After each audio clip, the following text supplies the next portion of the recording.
Le dernier topo concernant la péritonite aiguë va parler du diagnostic étiologique. Je vous rappelle encore une fois que la péritonite est un diagnostic purement clinique et qu'aucune technique d'imagerie ne doit retarder la prise en charge thérapeutique. Toutefois, si le patient n'est pas en état de choc, on pourra réaliser un scanner abdominopelvien avec injection de produits de contraste de préférence pour deux raisons. D'abord, pour établir avec certitude le diagnostic positif en mettant en évidence les signes de péritonite aiguë, il faut vous référer au topo précédent. Et dans un second temps, on va pouvoir essayer de rechercher des arguments en faveur du diagnostic étiologique. Les causes les plus fréquentes de péritonite aiguë sont les perforations d'ulcères gastro-duodénales, la péritonite diverticulaire et la péritonite appendiculaire. Il faudrait aller regarder les topos concernant chacun de ces chapitres. On va également voir deux types de péritonite particulières qui sont le cholépéritoine et la péritonite post-op.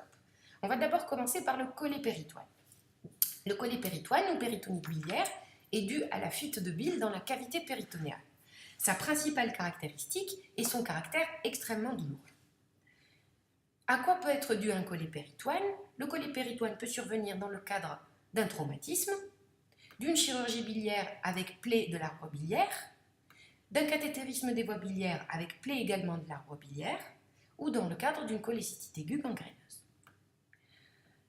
Les signes de cholépéritoine au scanner vont être comme signe direct une brèche, la visualisation de la brèche au niveau du foie, de l'arbre biliaire, que ce soit les voies biliaires intra- ou extra-hépatiques ou de la vésicule biliaire, mais ceci n'est pas forcément évident et on ne le retrouve pas à chaque fois.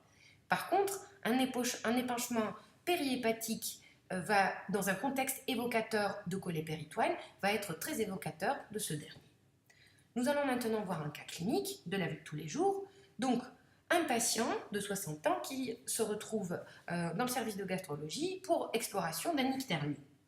On fait une échographie et on retrouve une importante dilatation des voies biliaires intra-extra-hépatiques. On finit par faire un scanner pour explorer cette dilatation et on tombe sur un syndrome de masse de la tête du pancréas. Quelques jours plus tard, ce patient se met en occlusion haute par compression du duodénum par cette tumeur. Donc, les gastro-entérologues décident de mettre en place par voie endoscopique une prothèse duodénale afin de réexpandre la lumière duodénale. Dans le décours immédiat de cette intervention, le patient se met en syndrome péritonéal et a des douleurs très très importantes, très difficilement calmées par la morphine. Donc, on effectue un scanner pour vérifier ce qui se passe au niveau abdominal. Donc, voici un scanner abdominopelvien injecté au temps portal, comme vous pouvez le voir. Là, on passe au niveau thoracique bas. La première des choses qu'on voit, c'est un épanchement pleural avec des troubles ventilatoires de la base droite.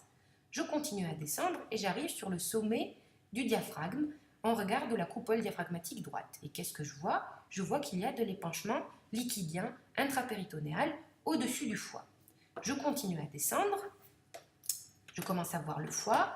L'épanchement périhépatique très très important. Je vois aussi qu'il y a de l'épanchement en périhépatique plutôt localisé à gauche, donc c'est plutôt un épanchement diffus. Et là, je vois une bulle d'air extradigestive. Pour être sûr qu'il s'agit bien d'une bulle d'air extradigestive, je me mets en fenêtre parenchymateuse pulmonaire et je vérifie que cette image n'est pas du tube digestif, mais bien une bulle d'air extradigestive. Je continue à descendre pour voir ce qui se passe au niveau de ce foie. L'épanchement est très important. Il y a une petite infiltration de la graisse péritonéale également. On voit ici qu'il existe une petite prise de contraste du péritoine.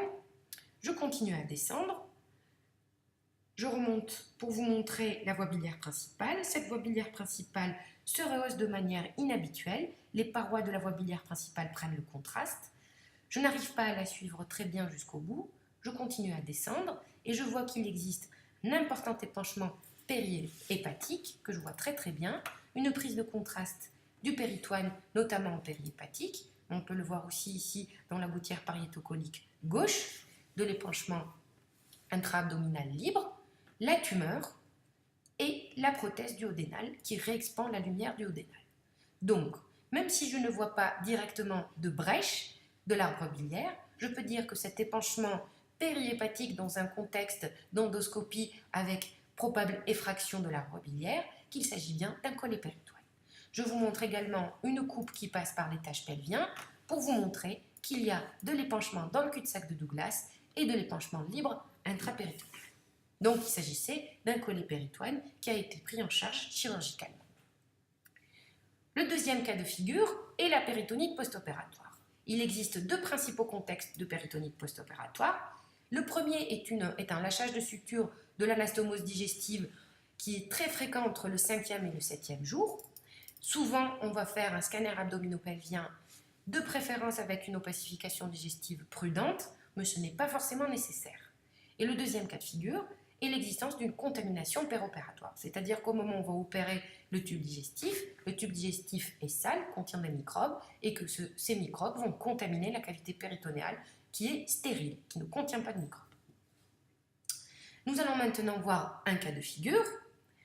Donc, un patient de 70 ans qui est porteur d'une tumeur colique opérée avec de nombreuses métastases et notamment de la carcinose péritonéale. On voit sur cet examen que le patient est en occlusion avec une importante infiltration nodulaire et pseudonodulaire du péritoine correspondant de la carcinose.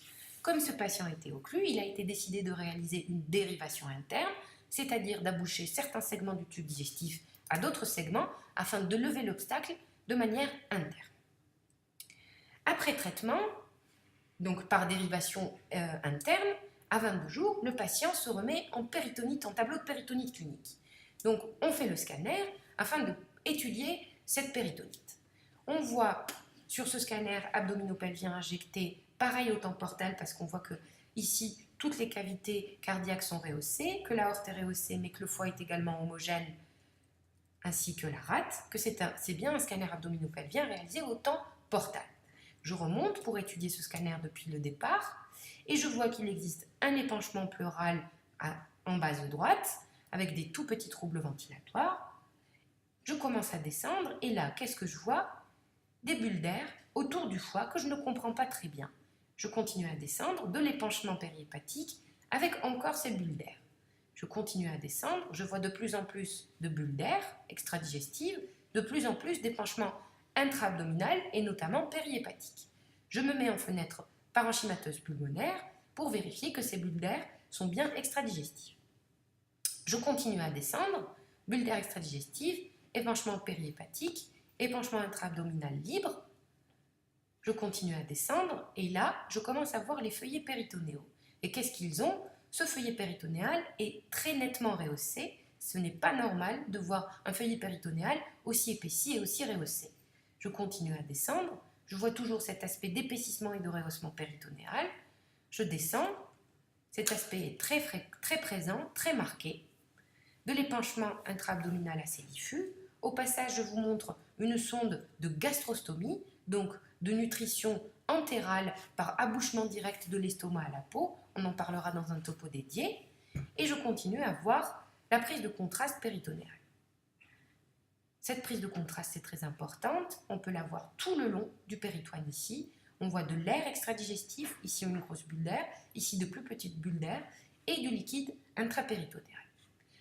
À aucun moment, je n'ai perçu de solution de continuité dans le tube digestif. Donc, je n'ai pas vu le trou, je n'ai pas vu la brèche qui est responsable de cette péritonite. Par contre, je peux quand même déduire, d'après le tableau clinique, qu'il s'agit bien d'une péritonite post-opératoire par probable lâchage de suture. Ce patient a été opéré et en effet, il avait bien un lâchage de suture. Voilà, c'est donc fini pour le chapitre des péritonites. Je vous remercie.